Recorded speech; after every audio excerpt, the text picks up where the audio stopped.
Hey folks, today is the last day of 2022, and it also happens to be the day that it rained hard enough that my yard flooded. And as you might expect, my classroom flooded too. Here we have a bit of a lake, and if we follow this lake, this river leads to another sector of lake right at the base of the combo classroom.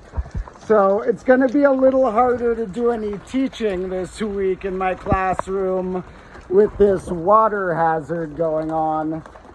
But whatever. I like the rain. Hope you all have a great new year, and I'll see you again soon.